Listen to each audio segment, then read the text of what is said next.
नमस्कार, मैं हूं आपके साथ अनुष्का और आप देख रहे हैं न्यूज समाचार जनता की आवाज। आइए रुख करते हैं आज की खास खबर। आज़ादी के बाद भी गुलामी की ज़िंदगी। सिरोंज तहसील के रुसल्ली घाट टपरा पर रहने वाले एक वासी आज़ादी के बाद भी गुलामी भरी ज़िंदगी जीने को मजबूर। गांव से अन्य जगह जाने के लिए करना पड़ता है जान से खिलवाड़।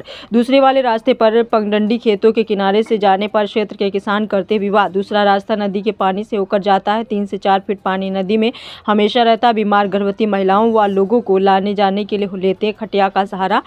अन्य किसी प्रकार की सुविधा भी इस गांव में नहीं है मौजूद। कई बार कलेक्ट्रेट में भी रहवासियों ने दिया था आवेदन। विदिशा जिले के सिरोंज तहसील का एक ऐसा गांव जिसकी आबादी 50 से 60 घरों की है। लगभग 500 परिवारों की बस्ती। यहाँ सुविधा के नाम पर कुछ भी नहीं है। सबसे बड़ी समस्या गांव से बाहर जाने को लेकर है। लोग अपने बच्चों को स्कूल जाने, इलाज कराने और अन्य किसी काम के लिए जाने के लिए काफ़ी संघर्ष करते हैं। रुसल्ली घाट टापरा जो कि रुसल्ली और बमुलिया के बीच स्थित है।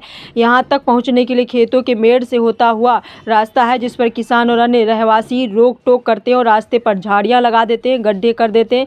यहाँ तक कि लाठी लेकर मारपीट करने तक की नौबत आ जाती। वहीं दूसरा रास्ता ग्रामीणों के लिए है जो यहाँ से गुजरने वाली कैथन नदी के पानी से होकर जाते हैं। यहाँ हमेशा ही 3 से 4 फीट पानी नदी में रहता है और इसी पानी से होकर लोग अपने अन्य कार्य करते हैं। लोगों का कहना है कि आज़ादी के इतने सालों बाद भी यहाँ किसी प्रकार की विकास नहीं हुआ और इस गाँव के लोग बाहर आने जाने के लिए तरसते हैं या जान जोखिम में डालकर निकलने को मजबूर हैं। बारिश के दौरान जब कैथन नदी उफान पर होती है तब गाँव के लोग यहाँ कैद होकर रह जाते। पिछले दिनों कलेक्ट्रेट में आकर रहवासियों ने ज्ञापन दिया था। प्रशासन से इस मामले में सुविधा देने और कम से कम रास्ता दिए जाने की मांग की गई। रहवासियों ने यह भी बताया कि वैसे तो ना यहाँ अधिकारी आते हैं और ना नेता ना, लेकिन चुनाव के दौरान इस गांव में आराम से सभी नेताओं की गाड़ियां आ जाती हैं और अगले 5 साल तक कोई नजर नहीं आता।